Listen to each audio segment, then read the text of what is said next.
Corría el año 878 después de Cristo. Un año que marcaría un antes y un después en la historia de Inglaterra. Imaginen una tempestad de violencia barriendo Inglaterra. Los cielos oscuros y tormentosos presagiaban el caos que estaba por venir. Dracares vikingos, repletos de feroces guerreros, desembarcan en las costas.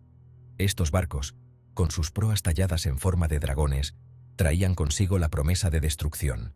Los monasterios, antaño refugios de paz, son pasto de las llamas.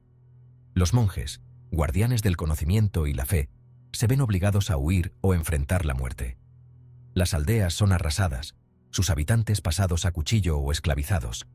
La vida cotidiana se convierte en una lucha desesperada por la supervivencia. Inglaterra, una tierra dividida en reinos enfrentados, se enfrenta a su mayor amenaza. Los reinos, que antes luchaban entre sí, ahora deben unirse o perecer. En el corazón de esta vorágine se alza un hombre, el rey Alfredo de Wessex, un líder cuya determinación y astucia serían puestas a prueba como nunca antes. Joven, resuelto, es el último bastión de la resistencia inglesa contra la marea vikinga, aparentemente imparable. Con su espada en mano y su corazón lleno de esperanza, Alfredo se convierte en un símbolo de resistencia. Su historia es una historia de coraje, resistencia y fe inquebrantable en el destino de su pueblo. Cada batalla librada, cada sacrificio hecho, fortalece la leyenda de Alfredo. Es una historia que quedará grabada para siempre en los anales de la historia inglesa. Los cronistas de la época se aseguraron de que las hazañas de Alfredo y su lucha contra los vikingos no fueran olvidadas. Contra todo pronóstico, Alfredo reunió a su pueblo. Sabía que el alma misma de Inglaterra estaba en juego. De las cenizas de la derrota, forjaría un nuevo ejército, uno capaz de enfrentarse a los vikingos en campo abierto. Su valentía inspiraría a su pueblo, su astucia superaría a sus enemigos y su visión sentaría las bases de una Inglaterra unificada. La lucha sería larga y ardua, marcada por derrotas aplastantes y victorias duramente ganadas. Pero Alfredo nunca flaqueó. Comprendía que aquella no era una lucha solo por tierras o poder, sino por la supervivencia de su pueblo, su lengua, su propia forma de vida. Para comprender la magnitud de la hazaña de Alfredo, debemos remontarnos al principio. Los vikingos, procedentes de las gélidas tierras de Escandinavia, no eran meros saqueadores, sino hábiles marinos, feroces guerreros y astutos estrategas. Sus dracares, rápidos y mortíferos, les permitían atacar a voluntad, desapareciendo tan rápido como llegaban. Durante generaciones, habían aterrorizado las costas de Inglaterra, apoderándose de sus riquezas y dejando tras de sí un rastro de destrucción. Pero sus ambiciones iban más allá del mero saqueo. Buscaban tierras, poder y dominio sobre los fértiles campos de Inglaterra. Cuando Alfredo ascendió al trono de Wessex en el año 871 después de Cristo, la amenaza vikinga había alcanzado un punto álgido. Su reino, el último bastión anglosajón, se encontraba directamente en su camino. Los primeros años del reinado de Alfredo fueron un bautismo de fuego. Libró batalla tras batalla, a menudo saliendo victorioso, pero los vikingos, implacables y numerosos, siempre parecían regresar.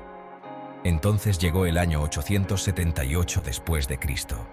Los vikingos, liderados por el astuto caudillo Guthrum, lanzaron un ataque relámpago sobre Wessex, pillando a Alfredo completamente desprevenido. Derrotado y con sus fuerzas dispersas, Alfredo se vio obligado a huir a las selvas de Somerset, buscando refugio en las marismas de Athelney. En las profundidades de Athelney, rodeado de un puñado de fieles seguidores, Alfredo debió sentir el peso del destino de su reino sobre sus hombros. Sin embargo, fue allí, en aquel desolado lugar, donde se encendió realmente la chispa de la resistencia inglesa. Abundan las leyendas sobre la época de Alfredo en la clandestinidad, historias susurradas a la luz del fuego a través de generaciones. La más famosa cuenta cómo Alfredo, disfrazado de campesino, se refugió en la cabaña de una campesina.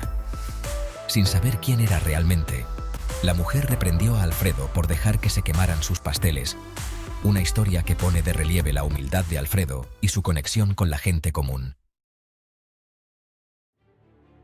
Sección 6. La batalla por Inglaterra. Pero Alfredo no era un mero observador pasivo. Era un líder astuto y decidido, conocido por su inteligencia y su capacidad para inspirar a sus hombres.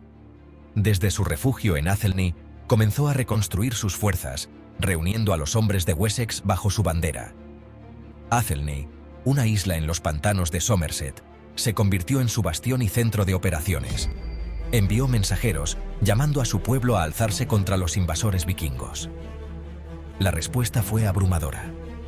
Los mensajeros recorrieron largas distancias, llevando el mensaje de esperanza y resistencia. Hombres, ansiosos por vengar sus hogares arrasados y defender su tierra, acudieron en masa al lado de Alfredo. La determinación y el coraje de estos hombres no tenían límites. El escenario estaba preparado para un enfrentamiento que decidiría el destino de Inglaterra. Las tropas se alinearon, listas para la batalla, con la tensión palpable en el aire. En la primavera de 878 después de Cristo, Alfredo emergió de Athelney, con su ejército engrosado por los hombres de Wessex. La moral estaba alta, y la determinación de Alfredo era inquebrantable. En Edington, en una batalla que quedaría grabada para siempre en los anales de la historia inglesa, las fuerzas de Alfredo se enfrentaron a los vikingos de Guthrum. La batalla fue feroz y sangrienta, con ambos lados luchando con una ferocidad desesperada. Finalmente, la estrategia y el liderazgo de Alfredo prevalecieron, asegurando una victoria crucial para los anglosajones y cambiando el curso de la historia de Inglaterra para siempre. Sección 7. El legado de un rey. La batalla de Edington fue una rotunda victoria para Alfredo y los anglosajones. Los vikingos, derrotados y puestos en fuga, se vieron obligados a pedir la paz.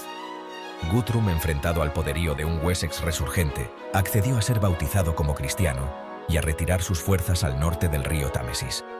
Esta victoria, sin embargo, fue algo más que un triunfo militar. Marcó un punto de inflexión en la historia de Inglaterra. Los vikingos, antaño aparentemente invencibles, habían sido detenidos. Alfredo no solo había defendido su reino, sino que había sembrado las semillas de una Inglaterra unificada, una Inglaterra que ya no estaría definida por la división y la lucha. Sección 8. Amanece una edad de oro. Tras Edington, Alfredo demostró ser algo más que un rey guerrero. Fue un líder visionario que comprendió que la verdadera fuerza no residía solo en el poderío militar, sino en la educación, la ley y la preservación del conocimiento. Supervisó un florecimiento del saber y la cultura, fomentando la traducción de importantes obras del latín al inglés. Reformó las leyes, estableció un sistema de ciudades y fortalezas fortificadas, conocidas como burhs, para defenderse de futuras invasiones, y sentó las bases de una armada capaz de desafiar el dominio vikingo en el mar. Sección 9. Alfredo, arquitecto de Inglaterra. Alfredo el Grande, una figura monumental en la historia de Inglaterra, es conocido por su visión y liderazgo. Alfredo el Grande murió en el año 899 después de Cristo, pero su legado perduró. Su muerte marcó el fin de una era, pero también el comienzo de una nueva Inglaterra. Se le recuerda no solo como el rey que repelió a los vikingos, sino como el padre de una Inglaterra unificada, uniendo a los reinos dispersos bajo una sola bandera. Su valentía en el campo de batalla y su astucia en la estrategia militar fueron cruciales para la defensa de su reino. Un gobernante sabio y justo que sentó las bases de una época dorada de logros anglosajones. Alfredo no solo fue un guerrero, sino también un erudito.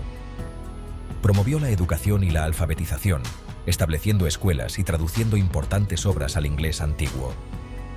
Su historia es un testimonio del espíritu indomable del pueblo inglés, un pueblo que, bajo su liderazgo, floreció en tiempos de adversidad. Las reformas legales y administrativas que implementó sentaron las bases para el sistema de gobierno inglés moderno. Un recordatorio de que incluso en los momentos más oscuros, el coraje, la resistencia y la visión pueden prevalecer. Alfredo mostró que la verdadera fortaleza de un líder reside en su capacidad para inspirar y guiar a su pueblo hacia un futuro mejor. El legado de Alfredo el Grande sigue inspirando, no solo en Inglaterra, sino en todo el mundo. Su vida y sus logros son estudiados en las escuelas, y su figura es celebrada en la cultura popular, recordándonos que el verdadero liderazgo no reside solo en el poder, sino en la capacidad de servir a los demás con sabiduría y compasión. Alfredo entendió que un líder debe ser un servidor de su pueblo, guiándolos con una visión clara y un corazón firme, sino en el servicio, la sabiduría y una fe inquebrantable en el destino del propio pueblo. Su legado perdura como un faro de esperanza y un ejemplo de lo que significa ser un verdadero líder.